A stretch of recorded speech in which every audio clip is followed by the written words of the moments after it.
사실 5찻이 디지털 퍼포먼스인데 사실 1시간 안에 퍼포먼스 강의를 다 담기는 조금 힘들어요. 그래서 퍼포먼스 마케팅을 하면서 놓치는 부분에 대해서 좀 주로 설명을 드려야겠다. 왜냐면 기초적인 거나 개념적인 거는 다른 많은 콘텐츠들에서 이야기를 하고 있기 때문에 저는 조금 유의하셔야 될 핵심적인 부분 위주로 말씀드리도록 하겠습니다. 네, 경남 IT 인재 양성 프로그램 레고 프로젝트 5찻이 과정입니다. 네, 5찻이 주제는 디지털 퍼포먼스 마케팅입니다. 퍼포먼스 마케팅이 무엇인지, 그리고 우리가 대표적으로 검색 광고 노출 DA 광고라고 하는 두 가지 유형의 광고 유형을 여기에 대해서 자세히 좀 말씀을 드릴 거예요. 매체 성과에 대해서 다뤄보도록 하겠습니다. 처음으로 말씀드릴 내용은 이겁니다. 퍼포먼스 마케팅이란 게 있고, 요즘 들어보면 그로스 해킹이라는 단어가 있어요. 그죠? 그래서 이 두 가지가 뭐가 다른 거냐 많이 물어보시곤 하는데, 퍼포먼스 마케팅이라는 건 는 다양한 우리가 매체를 활용해서 지난주에 미디어에 대해서 배웠죠. 참여나 가입 판매 등 고객의 행동을 유도를 해서 마케팅적인 성과와 목표를 달성을 하게 만드는 게 퍼포먼스 마케팅이다. 광고비 100만 원 썼는데 매출이나 성과가 얼마나 나왔냐, 로아스나 이런 것들로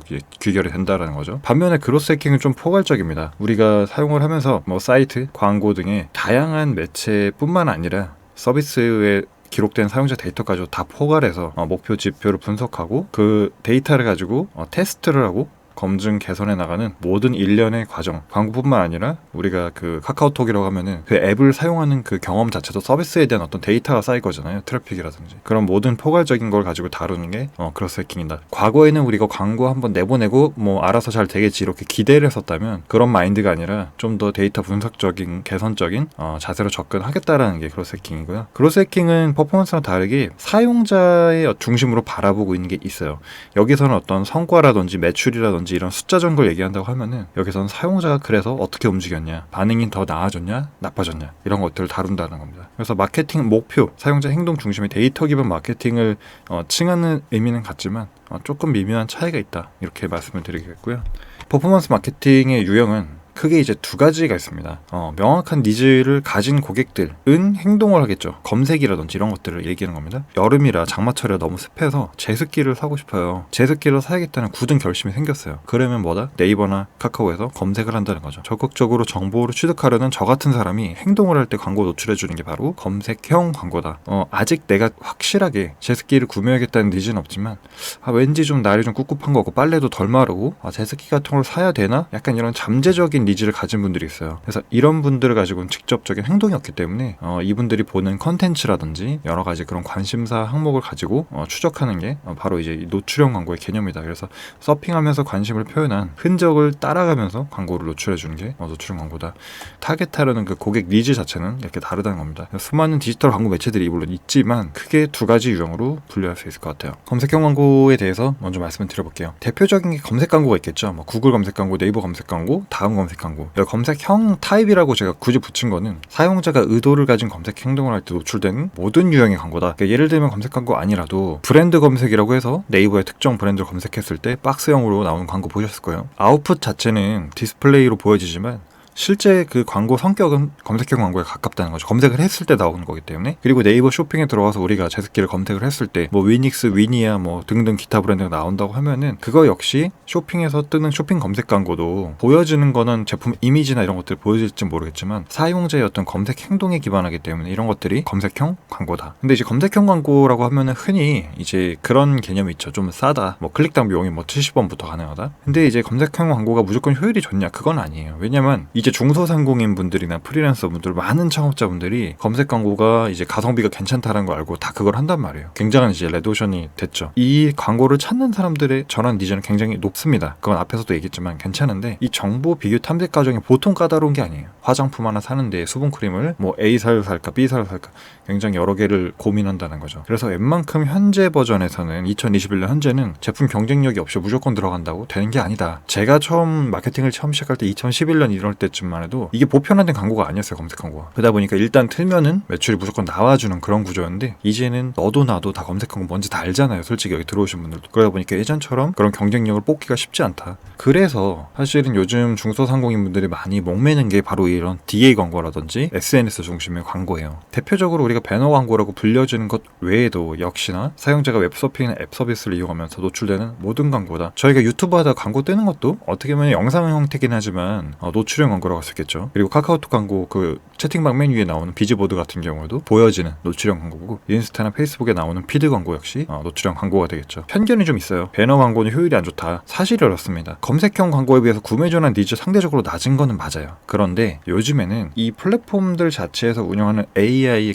시스템이라든지 이런 체계가 있어서 내 제품이나 서비스를 반응할 만한 고객을 끊임없이 찾아준다는 거예요. 프로그래미틱이나 AI 기반 타겟팅 시스템이 최근에 많이 보완이 돼서 가장 많이 매출이 로아스가 발생되는 게 바로 인스타 광고, 그리고 카카오톡의 유튜브 자체도 좋은 성과를 얻고 있다. 그래서 잠재적인 소비자 트레이스라고 말씀드렸는데 니즈가 발현되지 않았지만 이거 다 한번 사면 좋을 것 같은데 라고 생각을 전환시켜가지고 구매를 하게끔 한다. 그래서 어떻게 보면은 검색형 광고가 비용 자체의 효율은 더 높지만 DA 광고, 노출형 광고를 같이 하는 것도 굉장히 기회 요인이 될 수 있다는 거죠. 자, 그래서 검색형 광고, 노출형 광고에 대해서 알아봤고, 좀 더 이제 구체적으로 검색 광고에 대해서 직접 알아보겠습니다. 검색 광고란 이제 우리 제품이 필요한 고객이 포털에서 무슨 검색으로 찾아볼까 이거예요. 그래서 제가 예전에 실제로 이제 관리했었던 어떤 쇼핑몰 중에서 완구 쇼핑몰이 있었어요. 뭐 건담 피규어, 건담 모형, 뭐 건담 이런 걸로 검색을 할 거잖아요. 뭘로 검색을 할까라는 거를 이제 추적을 해나가는 거죠. 그래서 우리 서비스가 지금 창업을 하시는 것들이 다 다를 겁니다. 프로덕트가. 근데 그게 웃긴 게 저희 창업자 관점에서 생각하는 단어가 있고 고객 입장에서 검색하는 단어가 있어요. 근데 창업자 입장에서 우리 서비스는 뭐 이거야, 뭐 법률 상담이 예를 들어서 그거를 그대로 쓰면은 사실은 검색이 안 될 수도 있다는 거예요. 고객의 니즈는 조금 더 쉽고 좀 더 구체적입니다. 예를 들어서 뭐 이혼 상담이 될 수도 있고, 뭐 위자료 상담이 될 수도 있고, 민사소송 상담이 될 수도 있고, 이렇게 좀 구체적이라는 거죠. 그래서 키워드를 나중에 이제 포트폴리오를 구성을 할 때 이런 니즈를 좀 세분화해서 꾸릴 필요가 있고요. 고객 입장에서 서비스를 한 단어 키워드로 정의를 하는 게 바로 검색 광고의 핵심이다. 단 이제 민사소송이나 뭐 법률 상담이나 이렇게 검색량이 많은 키워드는 누가 봐도 광고를 하길 원하기 때문에 심한 경쟁 상황이 발생할 수 있어서 역시나 키워드 포트폴리오를 어떻게 꾸려가냐가 그 승리의 핵심일 수 있다. 그래서 구체적으로 좀 들어가 보겠습니다. 검색 광고 키워드 유형. 많은 에이전시에서 많은 마케터들이 검색 광고의 어떤 전략이나 효율에 대해서 이야기를 하지만 저도 다 해봤습니다. 저도 뭐 검색 광고 마케터 1급 자격증 1회차 제가 취득한 사람인데 어쨌든 다 해봤을 때 핵심만 요약하면 이렇습니다. 크게 4가지 분류예요. 핵심 키워드라는 게 있습니다. 검색 광고를 할 때 우리 서비스의 어떤 가장 정수라고 할 거예요. 에센스가 되는 단어가 있고요. 서브 키워드라는 건 무엇이냐면 이런 의류라고 예시를 들면은 여기에서 약간의 그런 수식어를 붙이는 겁니다. 이게 재질이 될 수도 있고 컬러가 될 수도 있고 길이가 될 수도 있죠. 그러면 이것들은 뭐죠? 속성입니다. 속성. 제품을 분류할 수 있는 속성인 거예요. 여기서는 이 자체가 브랜드나 제품에 대한 것만 다뤘다고 하면은 서브 키워드에서는 이 속성 더하기 이 명사 키워드를 하는 게 바로 서브 키워드예요. 실제적으로 매출이 많이 발생하는 거는 사실은 이거지만 가성비가 뭐가 좋냐라고 하면 사실 이게 더 좋다라는 거죠. 그래서 여러분들 키워드 개발하실 때 이 서브 키워드를 어떻게 개발할 것인가를 많이 고민을 해보셔야 됩니다. 보통 쇼핑몰 같은 경우에는 거의 수천 개, 수만 개, 뭐 G마켓이나 이런 대형몰 같은 경우에는 거의 몇십만 개 세트까지도 구성을 하니까요. 그리고 이제 브랜드 키워드는 뭐냐면 이 핵심 키워드와 좀 다른 게 있습니다. 여기서는 어떤 제품이나 서비스 본질적인 것만 얘기를 했다면 직접적인 브랜드를 붙인다는 거죠. 시슬리라는 브랜드가 있으면 시슬리라는 브랜드 앞에 붙여버린다. 뭐 나이키면 나이키가 되겠고, 뭐 제가 예를 들어서 곽 팀장 법률사무소다라면 곽 팀장이라는 걸 앞에 붙이는 게 브랜드 키워드가 되겠죠. 그러면 사실 브랜드 키워드는 사람들이 잘 안 찾습니다. 안 찾는데 왜 하냐? 브랜딩 때문에 하는 거예요. 혹시라도 내 명함을 받은 누군가가 검색을 해볼 수도 있으니까 검색했을 때 나와줘야 되잖아요. 기본적으로 약간 깔아주는 키워드라고 저희가 보통 얘기를 하는데, 나중에 자기 브랜드에 대한 밸류가 높아진다고 하면은 그때는 브랜드 키워드에 대한 검색량이 많이 늘어날 수가 있겠죠. 그럼 검색량이 만약에 내가 너무 유명해져서 검색 광고로 커버가 안 된다. 그러면 그때 정액적인 브랜드 검색으로 넘어가는 겁니다. 그리고 상황 키워드는 뭐냐? 이 제품이나 서비스를 필요로 하는 어떤 상황이 있을 거예요. 고객 TPO 관점에서, 고객 상황 관점에서 예를 들어서 계절이 될 수도 있고요. 아니면 나는 다른 사람이 추천한 걸 좀 안전하게 사고 싶다. 그런 여론이 될 수도 있고요. 연령대일 수도 있고요. 그래서 고객이 처해진 상황과 특정한 니즈에 대한 상황 키워드. 그래서 검색 광고에 대해서 많은 이론이나 이야기들이 있지만 결국 키워드 짤 때는 쉽게 생각해서 이 4가지 트랙으로 짜시면 여러분들 되게 쉽습니다. 웬만큼 여기에 포함되지 않는 키워드는 검색 자체가 안 되기 때문에 이 기준에 맞춰서 키워드 포트폴리오를 구성을 해보시면 됩니다. 그리고 검색 광고에 들어가는 그 소재라는 게 있어요. 소재라는 건 뭐냐면 네이버에서 제가 제습기를 검색을 했을 때 그 검색 광고 화면에 노출되는 어떤 문안이라든지 그런 것들이 되겠죠. 근데 거기서 항상 하는 얘기가 뭐냐면 뭐 확장 소재는 어떻게 해라, 제목 15자, 뭐 내용 45자 어떻게 써라, 이런 것들은 전부 기술적인 관점인 거고요. 결국에 고객들이 키워드라든지 네이버에서 검색을 해서 광고가 나왔을 때 그거를 이제 전환으로 연결시켜진 키포인트는 이 키워드랑 니즈를 명확하게 일치를 시켜준 거예요. 일치를. 설명을 좀 드려볼게요. 제가 신상 원피스라고 검색을 했습니다. 네이버에. 그러면은 저의 니즈는 뭐냐? 새로 나온 걸 사고 싶은 거예요. 지나간 어떤 제품이나 스테디를 사고 싶은 게 아니라 난 진짜 핫한 신상을 사고 싶은 거예요. 그러면은 소재 문구 자체도 여기에 대한 니즈를 팔로우업을 해줘야 되는 겁니다. 근데 잘 못하시는 게 뭐냐면 검색 광고를 보통 하면은 텍스트 하나에 문안을 다 통일시켜 놓는다는 거죠. 여기에 대한 맞춤 설정이 아니라 다 통일시켜 놓으니까 이 니즈가 흡수가 안 되는 거예요. 그러면 우리 광고뿐만 아니라 수많은 광고가 이제 리스트에 노출이 되고 있는데 고객은 조금 더 매력적인 다른 사이트로 이제 이탈을 하겠죠. 그래서 사실은 이제 신상으로 검색을 했을 때 니즈를 팔로우를 해주셔야 되고 클릭을 했을 때 연결되는 페이지 자체도 원피스만 볼 수 있는 그런 페이지 중에서도 신상품 순으로 정렬된 페이지로 보내준다고 하면 가장 처음 신상품이 나올 거잖아요. 그런 식으로 니즈 팔로우 좀 해줘야 된다. 그리고 제가 원피스 세일이라고 검색을 했어요. 세일이라고 하는 사람은 반대입니다. 나는 좀 핫하지 않아도 되니까 싸게 사고 싶다. 그럼 이런 분들은 역시 가격에 대한 니즈를 저희가 팔로우를 해줘야겠죠. 그래서 연결 페이지 자체도 세일즈 프로모션 페이지로 보내주는 게 이렇게 키워드 문안 연결 페이지를 일원화하는 게 사실 검색 광고 소재의 핵심입니다. 뭐 제목을 어떻게 뭐 특수 문자를 넣어라, 뭐 이미지를 이걸 써라, 이거 아무 소용 없어요. 어차피 다른 사람들도 그렇게 다 열심히 합니다. 그러면 저희가 고객을 잃지 않을 수 있는 방법은 저희가 하고자 하는 거에 대해서 온라인 시켜서 보여주기만 하면 되는 거예요. 롱원피스 같은 경우에는 재질이나 속성에 대한 부분이기 때문에 소재라든지 제품 어떤 계절적 특성이라든지 이런 걸 광고 문구에 넣어준 다음에 연결 자체도 구체적인 제품 상태 페이지를 보내준다. 가상에 제가 이제 3가지 시나리오로 시뮬레이션 해본 겁니다. 문안을 어떻게 하면 좀 더 예쁘게 짤까, 톡톡 튀는 커피를 짤까, 이거 고민하실 필요가 없고요. 문안이 어떻게 하면 고객 니즈와 이탈하지 않고 그대로 연결해 줄 수 있을까, 이걸 고민하신 게 좀 더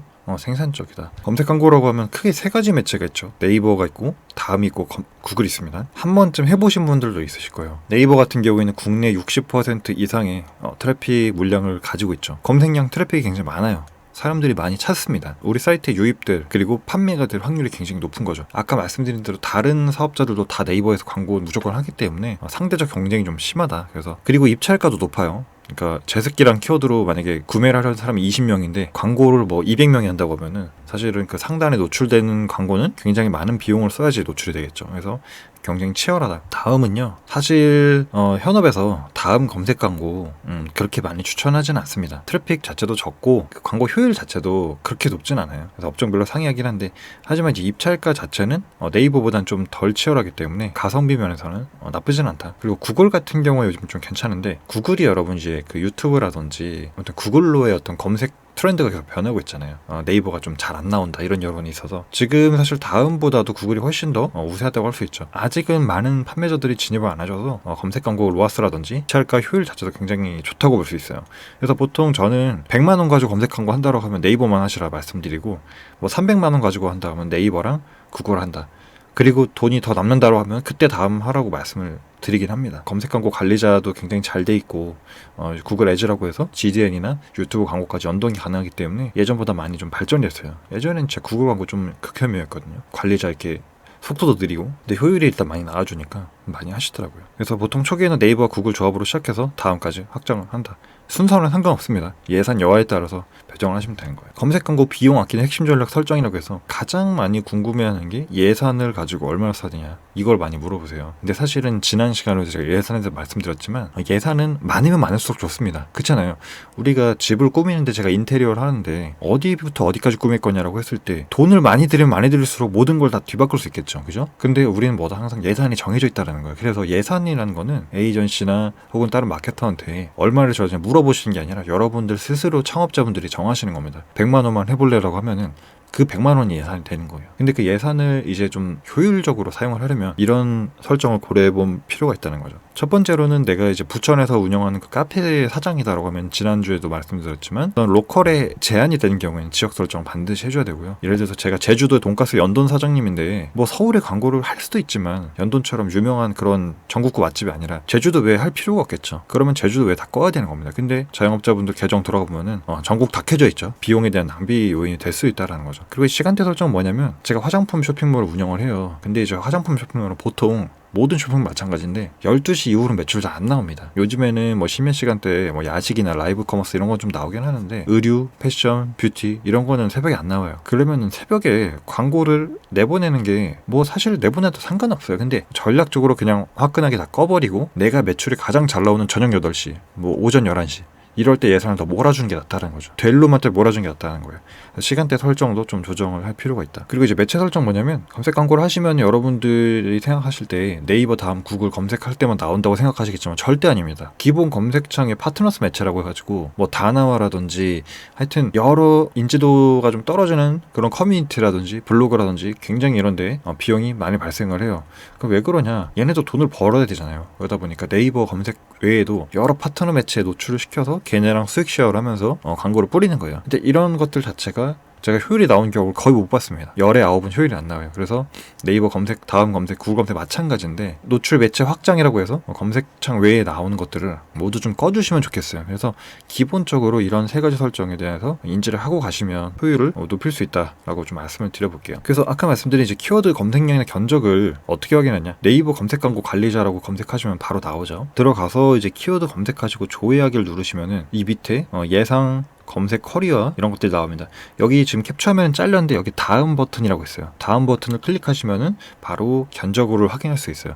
근데 이거는 무슨 근거냐? 최근 30일 이내에 검색된 검색량을 가지고 예상 산출하는 거기 때문에 어디까지나 예상이고 확정이 된다 이런 개념은 아니다. 그래서 여러분들이 수업 끝나시고 네이버 검색 광고 한번 가입을 해보셔서 여기 들어가시면 저처럼 다 일어나면 보실 수 있거든요. 내가 광고하고자 하는 그 키워드가 대략 얼마 정도 들겠구나 한 달에 이런 계산이 서실 거예요. 근데 이게 어디까지나 예상이고 실제 운영할 때는 좀 달라질 수 있다는 거. 셀프로 견적 트래픽 확인이 가능하다. 보통 이거 모르시면 거의 대행사에 부탁을 하시는데 대행사 똑같습니다. 대행사 다 이렇게 들어갔습니다. 가장 좀 이제 아쉬웠던 부분이 이제 광고 세팅 방법에 있어서 제가 디지털 마케팅 전체를 이제 포괄하고 있다 보니까 세부적인 매체를 담기가 좀 어려웠습니다. 그래서 요거에 대해서 보실 수 있는 채널은 제가 이따가 다른 채널이긴 하지만 좀 알려드리도록 하겠습니다. 양해 부탁드리겠고요. 앞에선 검색 광고에 대해서 좀 다뤄봤죠. 그럼 DA 광고는 뭐냐? 그냥 쉽게 해서 디스플레이 애드, 눈에 노출이 되는 그런 광고인데요. 검색 광고랑 좀 차이점은 우리 제품을 이용할 만한 고객, 그러니까 이용할 만하다는 거는 아직 확정되지 않은 잠재 고객을 얘기하는 거죠. 이들을 어떻게 속아낼 수 있을까? 우리가 지나가는 사람 뭐 10만 명이 있는데 그 중에서 누가 이용할지 모르잖아요. 그래서 그걸 식별하는 게 DA 광고인데 잠재적인 고객 속성을 정의를 해주는 DA 광고의 특징인 타겟팅이라는 게 있다는 거죠. 그래서 타겟팅이 바로 DA 광고의 이제 핵심이다. 여러분들 타겟팅하면 가장 먼저 떠오르는 게 뭐 연령, 성별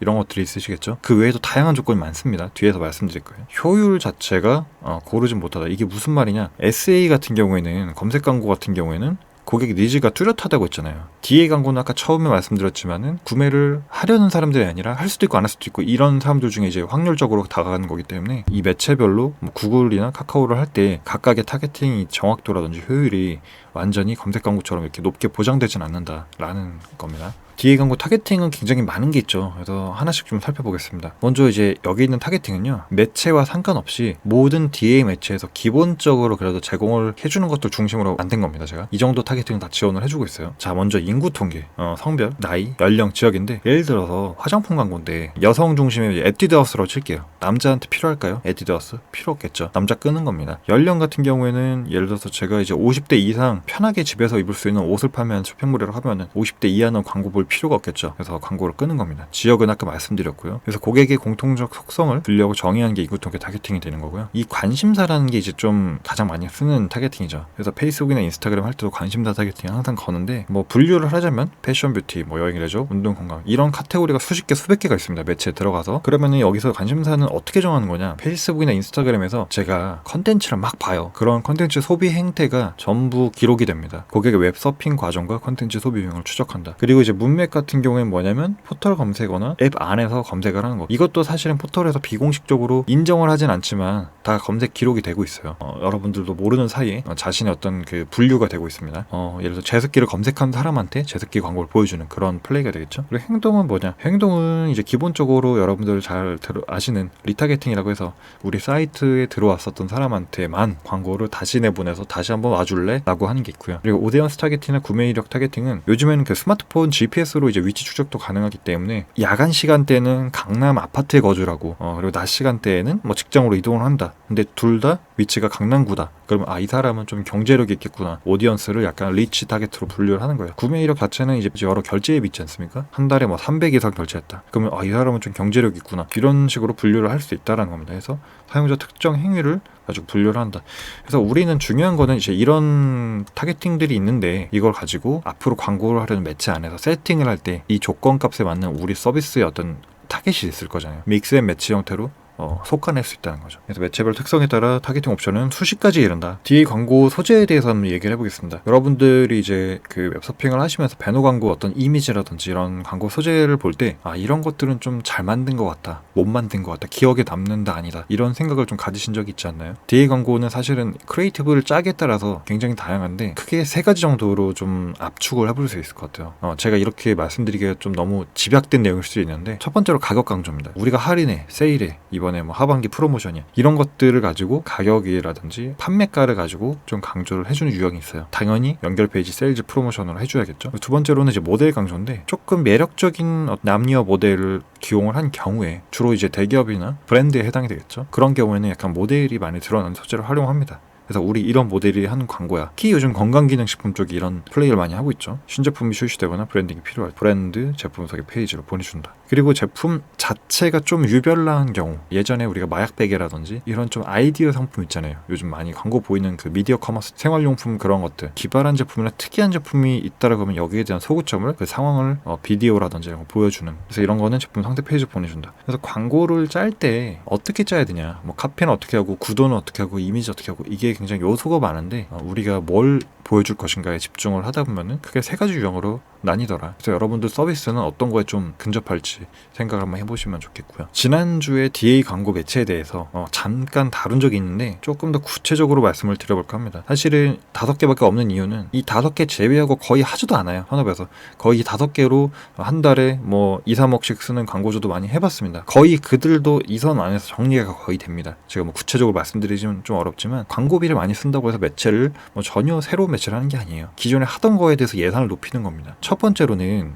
인스타그램, 페이스북이 있어요. 계속 말씀드리지만 아직까지는 뭐다 광고 효율이 잘 나오는 매체 중에 하나다. 근데 이제 단점이 iOS 14 이슈라고 해가지고 아이폰이 이제 개인정보를 함부로 제공하지 않겠다고 해서 어떤 관심사 타겟팅 이런 걸 가지고 많이 좀 이렇게 제약을 뒀어요. 정보 추적을 승인한 유저만 볼 수가 있는데, 아이폰 같은 경우는 타겟팅 정확도가 좀 많이 떨어졌습니다. 근데 안드로이드 유저가 어쨌든 많기 때문에 즉각적인 매출 발생이 좀 유리한 매체다. 요즘 많이 하는 유튜브죠. 유튜브는 사실은 이제 빅브랜드 위주로 하기 때문에 어떤 알리고 브랜딩 하긴 유리하지만, 중소상공이나 자영업자 프리랜서분들이 유튜브 광고를 하기는 사실 글쎄요, 무언가 고객한테 얻어내야 되는 우리 입장으로서는 아주 적합하진 않을 거예요. 하지만 대세인 건 맞다. 그래서 창의적인 크리에이티브 표현 가능 영상이니까. 구글 애즈 같은 경우에는 아까 말씀드린 이제 검색 광고 구글 포함이 되고, GDN이라고 하는 배너 광고, 구글 배너 광고도 포함이 됩니다. 다양한 타겟팅이 가능하고 높은 노출 커버리지 가능하다. 전 세계에서 가장 많이 하는 디스플레이 광고예요. 국내에서도 가장 오래된 그런 광고이기도 하고 해서 많이 이용들을 하시고, 하지만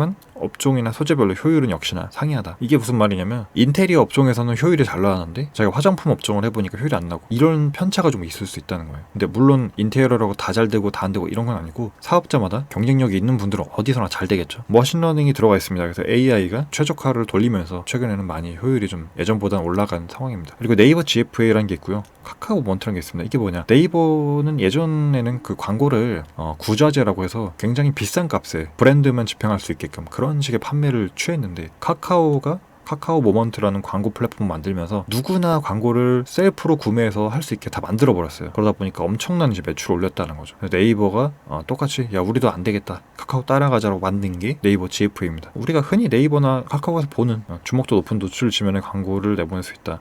그리고 비용 자체도 그나마 좀 합리적이긴 한데, 하여튼 여기도 효율이 많이 좀 상이한 편이고요. 셀프로 운영하기에 유리하게 만들어놨기 때문에 대행사를 거치지 않고도 내가 조금만 공부하면 세팅해서 운영을 할 수 있다. 그리고 마지막에 이제 리타겟팅 광고죠. 리타겟팅 광고를 취하는 매체들이 굉장히 여러 개가 있습니다. 뭐 크리테어, 모빈, ADN 등등이 있는데, 광고 효율이 일단 좋겠죠. 왜냐면 우리 사이트에 들어온 사람들은 1차적으로 관심이 있어서 들어온 사람들이기 때문에 효율이 아무래도 이런 일반적인 DA보다는 굉장히 좋을 거고, 근데 단점이 이제 여러분들이 인터넷 하시다 보면은 계속 똑같은 거 나오신 적이 있을 거예요. 프리퀀시라고 하는 빈도가 제어가 안 됩니다. 제어가 너무 많이 반복해서 보다 보면은 좀 지칠 수가 있겠죠. 그런 좀 단점이 있다. 더 리타겟팅 광고는 아무래도 한번 들어왔던 분들이기 때문에 고객 전환 확보에 좀 유리한 그런 장점이 있겠죠. 그래서 DA 광고 비용 아끼는 핵심 전략 설정. 먼저 이제 아까 타겟팅 옵션이 굉장히 많다라고 말씀을 드렸는데 사실 여기서도 마찬가지로 인구 통계가 들어갑니다. 그래서 연령대나 성별 설정을 통해서 핵심 타겟 연령대가 비교적 뚜렷한 경우, 예를 들어 제가 뭐 밀대 청소기를 판매하는 사업자다라고 하면은 10대 남성이 밀대 청소기를 볼 필요가 있을까요? 필요가 없겠죠. 그런 것들을 제외시켜 주는 겁니다. 관심사 설정, 예를 들어서 업종과 성격이 뚜렷한 경우에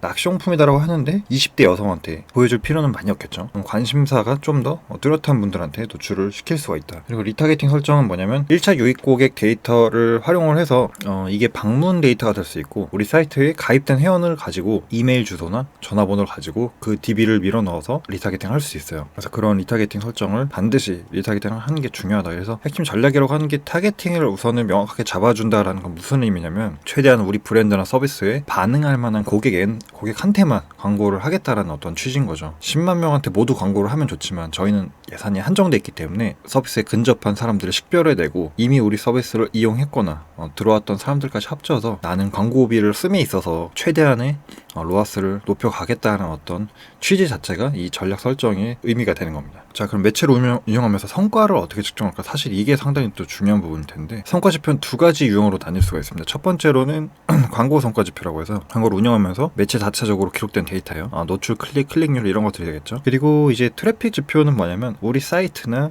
앱에 들어와서 그들이 발생하는 체류 시간이나 또 페이지 뷰들, 사이트 서비스에 획득된 데이터, PV 세션 전환 매출 이탈로 체류 시간, 이런 것들이 되겠죠. 매체 성과의 측정입니다, 여러분. 광고 비용에서 가장 중요한 게 효율이죠.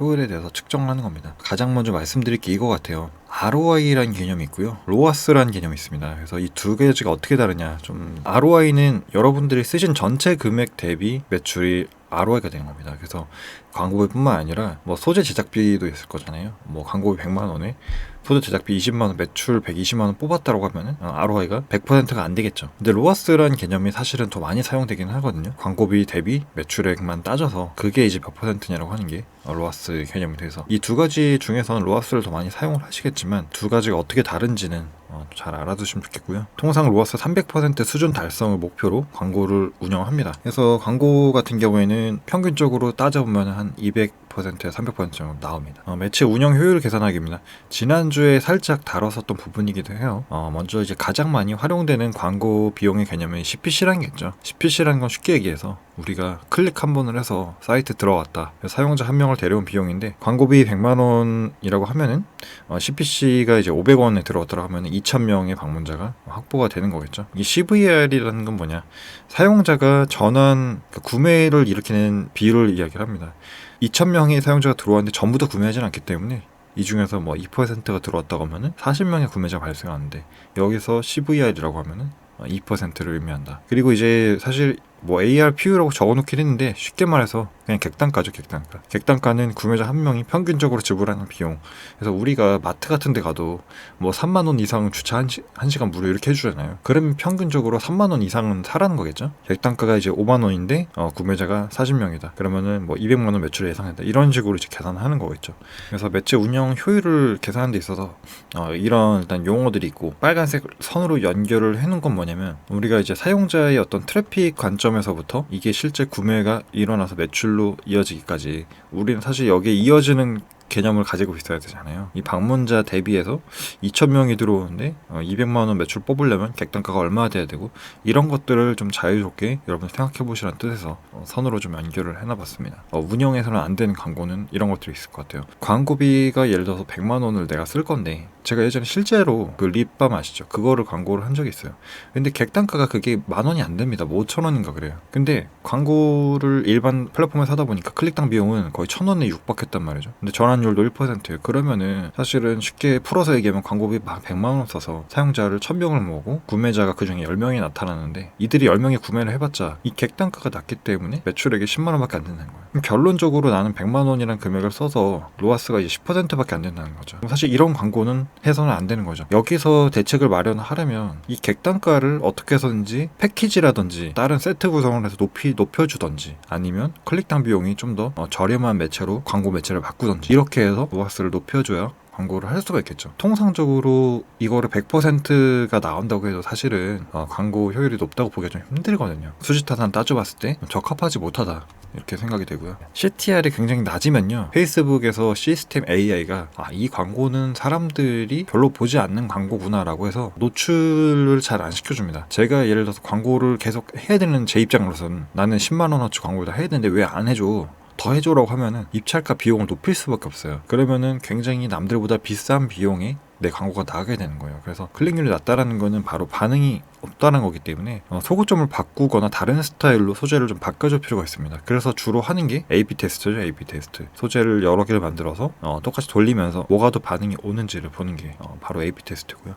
그 다음에 이제 CPC 비용이 높다라는 거는 이제 검색 광고도 해당이 되고 배너 광고도 해당이 되는 건데, 우선은 아까처럼 경합도가 굉장히 높은 경우에 이런 현상이 발생할 수 있어요. 예를 들어서 검색 광고는 뭐 제습기란 키워드에 판매자가 뭐 여러 명이 붙었다라고 하든지, DA 광고는 특정 인기 노출 지면이 있을 거잖아요. 그 지면에 판매자들이 많이 붙었다라고 하면은 경합도가 높아서 가격이 올라가게 됩니다. 혹은 앞에서 말씀드린 페이스북 사례처럼 나는 나름대로 광고를 한다고 했으나 타겟이 관심이 없다, 그러면 노출 기회가 많이 상실되고 다른 사람한테 노출 기회가 돌아가기 때문에 역으로 내가 많이 노출을 시키려면 돈을 더 내야 되는 그런 상황이 발생되는 거죠. 그래서 이럴 때는 매체 자체를 다른 것으로 운영을 해보거나 타겟팅을 좀 교체해보는 것도 방법이 될 수 있어요. 연령대를 살짝 바꿔본다든지, 제스키 타겟으로 했을 때 뭐 10대를 내보낼 필요는 없겠죠. 그럼 뭐 30대 이상 직장인 대상으로 해본다든지 이런 방법이 있겠죠. 그리고 이제 전환율이 낮은 경우에는 실제 우리 사이트나 서비스에까지는 들어오긴 했는데 그 이후에 설득이 안 된 겁니다. 상세 페이지라든지 프로모션 페이지라든지 여기서 설득이 안 된 거예요. 전환을 일으키지 않고 이탈했다라는 거죠. 상세 페이지를 점검하고 구매 혜택이나 가격을 다른 경쟁사 모니터링도 한번 해보면서 우리가 뭐가 좀 약한가 개선을 해본다는 거죠. 그 다음에 앞에서 이제 말씀드린 게 광고에서 주로 활용되는 어떤 개념적인 부분이었는데, 이번에는 트래픽 성과에 대한 부분입니다. 그래서 사용자 트래픽 데이터를 다룰 때 주로 이런 용어들을 많이 쓴다. 가장 많이 쓰는 게 PVUV라고 해서, 이 PVUV는 다른 개념입니다. 페이지 뷰 그리고 유니크 뷰에 대한 개념이에요. 사용자의 페이지 열람 횟수를 뜻하는데, 예를 들어 네이버닷컴에 제가 3번 들어갔습니다. 그거는 PV3이 되는 겁니다. 중복을 인정하기 때문이죠. 네이버닷컴에 3번 들어갔는데 너 똑같은 놈이잖아, 한 명이잖아 라고 중복을 인정하지 않으면 UV1이 되는 거예요. 굉장히 쉽죠. 사용자가 페이지에 대해서 방문한 횟수를 측정할 때 중복을 인정하면 PV, 안 하면 UV가 되는 겁니다. 바운스 레이트는 뭐냐? 많이 쓰실 거예요. GA라든지 이런 용어에서 많이 쓰는데, 초기 이탈률이라고 해서 특정 사이트나 서비스에 들어가자마자 아무것도 안 하고 첫 페이지에서 이탈한 유저가 초기 이탈률이 되는 겁니다. 그래서 초기 이탈을 하는 이유는 광고 클릭을 잘못해서 그런 경우도 있고요. 아니면 딱 들어갔는데 별로 서비스나 혜택이 매력적이지 않아 나가는 경우도 있습니다. 바운스 레이트가 그러면 높을수록 좋을까요? 당연히 낮을수록 좋겠죠. 초기 이탈률이란 건 나가는 사람들이기 때문에 낮을수록 좋은 거고, PVUV 같은 경우에는 뭐 높을수록 좋긴 하겠지만 이 사람들이 어떤 행동을 하냐에 달렸겠죠. 아무것도 안 하고 나갈 수도 있기 때문에. 그리고 듀레이션이라는 개념이 있습니다. 이거는 체류 시간이라고 해서 유저가 사이트나 서비스에 유입되어서 머무는 시간을 의미하는데, 이 듀레이션은 그러면 좋은 게 높은 게 좋겠죠. 왜냐면은 우리 사이트에 들어와서 뭔가 컨텐츠를 보고 살펴봤다라는 거니까 듀레이션이 길면 길수록 좋다. 그래서 이런 이제 트래픽 데이터들은 GA라든지 앱스플라이어 등이 추적 툴을 활용해서 다양한 데이터를 점검을 한다라는 걸 말씀을 드리겠습니다. 트래픽 성과 측정, 제가 3가지 일단 예시를 좀 그려놨는데, 랜딩 페이지 첫 번째 버전을 한번 살펴볼게요. 우리가 여름 바캉스 시즌이 다가오고 있어서 그에 맞춰서 뭔가 수영복이라든지 세일즈 프로모션 페이지를 꾸렸다는 거예요. PV, 아까 이제 페이지 뷰라고 말씀드렸죠. 만회 정도가 발생이 되고 바운스 레이트가 한 60%가 나왔어요. 그러면 10명 중에 6명 그냥 나갔다는 거죠. 그리고 듀레이션, 체류 시간 자체는 평균적으로 사용자 한 명당 이 페이지에서 한 1분 30초 정도 머물렀더라. 요런 이제 사례가 하나 있는 거고요. 두 번째 사례로 프로모션인 건 똑같습니다. 근데 여기는 약간 단기 치고 빠지는 브랜드데이 페이지예요. PB 자체는 3만원에 굉장히 높았어요. 근데 바운스 레이트는 80%, 10명 중에 8명이 그냥 나갔다는 거예요. 듀레이션 40초. 자, 그러면 1번하고 2번을 비교를 해봤을 때 뭐가 더 낫냐, 어떤 면에서 좋고 좋지 않냐라고 말을 한다면, 페이지 뷰 자체는 만회가 발생했고 3만회가 발생했습니다. 절대적 총량만 가지고는 이 페이지가 좀 더 많은 사람들을 불러왔다라고 할 수 있겠죠. 하지만 이제 바운스 레이트를 살펴보면요, 여기서는 10명 중 6명이 나갔는데 여기 10명 중에 8명이 나왔어요. 그러면 컨텐츠 그 매력도에 있어서 그것만 놓고 보면 여름 바캉스 시즌이 좀 더 나았다라고는 볼 수 있을 것 같아요. 물론 이제 3만에 80%, 만에 60% 제가 계산 안 해봤지만 이것만 비교했을 때는 조금 컨텐츠적인 거는 쪽이 좀 더 매력적이었다, 이렇게 볼 수가 있고, 듀레이션, 체류 시간에 대해서도 역시나 여기서 좀 더 오래 머물렀다는 거죠. 그러면 브랜드 데이가 사실은 더 많은 사용자들을 불러오긴 했지만 이런 이탈률이나 체류 시간을 종합해서 봤을 때 과연 이게 1번 페이지보다 좀 더 매력적이냐? 그렇진 않다라는 거예요. 그래서 제가 이거를 나열을 해놓은 거는 여러분들이 페이지에 대해서 성과를 분석하실 때 하나의 지표만 매몰되는 게 아니라 여러 가지 지표를 복합적으로 입체적으로 이제 보시란 뜻에서 좀 이렇게 인위적으로 비교를 해봤습니다. 그리고 3번은 좀 다른 예시인데 신규 회원과의 쿠폰 증정 페이지예요. 근데 페이지 뷰는 굉장히 낮습니다. 근데 바운스 레이트도 낮아요. 듀레이션 가장 높죠. 그러면 뭐냐, 절대적인 총량 자체는 이 두 페이지보다는 낮지만 페이지가 제공하는 어떤 컨텐츠 자체는 굉장히 우수하다, 좋다, 이렇게 볼 수가 있겠죠. 절대적 지표와 상대적 지표를 병행해서 페이지 효율을 점검을 한다. 이 페이지 하나만 놓고 봤을 때는 사실은 비교할 대상이 없는 거예요. 이게 좋은지 안 좋은지는 정말 감으로밖에 모르는 겁니다. 근데 페이지를 여러 개를 운영을 하다 보면은 어떤 페이지에 사람들이 좀 더 반응을 하고 그렇지 않은지를 알 수가 있겠죠. 사용자 트래픽 점검 매트릭스 앞에서 말씀드린 내용을 그냥 좀 더 개념화 시킨 겁니다. 페이지 뷰는 고객과의 접점을 의미를 하는데, 페이지 뷰가 낮다라는 거는 노출이 안 되고 있다는 거겠죠. 다른 네이버나 구글이나 어떤 그 외부 접점에서 이 페이지가 노출이 안 되기 때문에 사람들이 모르니까 들어올 수가 없는 거죠. 그래서 이런 경우에는 액션을 자체를 이제 많이 노출되게끔 뿌려줘야 되는 거고, 페이지 뷰가 높다는 건 사람들 잘 들어오고 있네. 바운스 레이트는 이제 초기 이탈률이기 때문에 초기 이탈률이라는 거는 사람들이 가지고 있는 니즈하고 연관이 돼 있고, 초기 이탈률이 낮은 거는 좋은 거겠죠. 사람들이 원하는 것과 정확하게 일치된 정보를 제공해주고 있다. 근데 초기 이탈률이 높다라는 거는 뭔가 컨텐츠가, 매력적인 컨텐츠가 제공되고 있지 못하다, 이렇게 볼 수 있겠고, 듀레이션 같은 경우에는 오래 머물렀냐 안 머물렀냐 그 부분이기 때문에 역시나 듀레이션이 낮은 경우에는 매력도가 낮다, 혹은 높은 경우에는 매력도가 높다, 이렇게 저희가 개념적으로 짚어볼 수 있다라는 거죠. 여러 트래픽 데이터를 조합해서 그 페이지에 어떤 효용성을 평가할 수 있다. 그래서 설명드린 내용을 다시 한번 정리를 한 겁니다. 이탈률이 높은 경우에는 컨텐츠 연관도가 낮거나 관심이 낮은 상황일 수 있기 때문에 컨텐츠 내용을, 상세 페이지 내용이나 프로모션 내용을 개선해줘야 되는 거고요. PV가 낮다, 페이지 뷰가 낮다라는 건 사람들이 이 페이지를 발견을 하지 못하고 있다. 그래서 매체 운영을 적절하게 하면서 노출과 유입을 유도한다. 그리고 듀레이션이 낮다라는 거는 컨텐츠 매력이 떨어진다는 거기 때문에 고객 UI UX 관점에서 불편한 요인을 개선해 줄 필요가 있겠다. 그래서 이렇게 트래픽 퀄리티를 높이는 방법이 있겠습니다. 자, 여기까지 일단은 퍼포먼스 마케팅에 대해서 좀 핵심적인 내용 위주로 말씀을 좀 드려봤고요. 아무래도 실무적인 것보다는 좀 더 퍼포먼스를 하면서 신경 써야 될 부분 중심으로 좀 말씀을 드렸던 것 같습니다.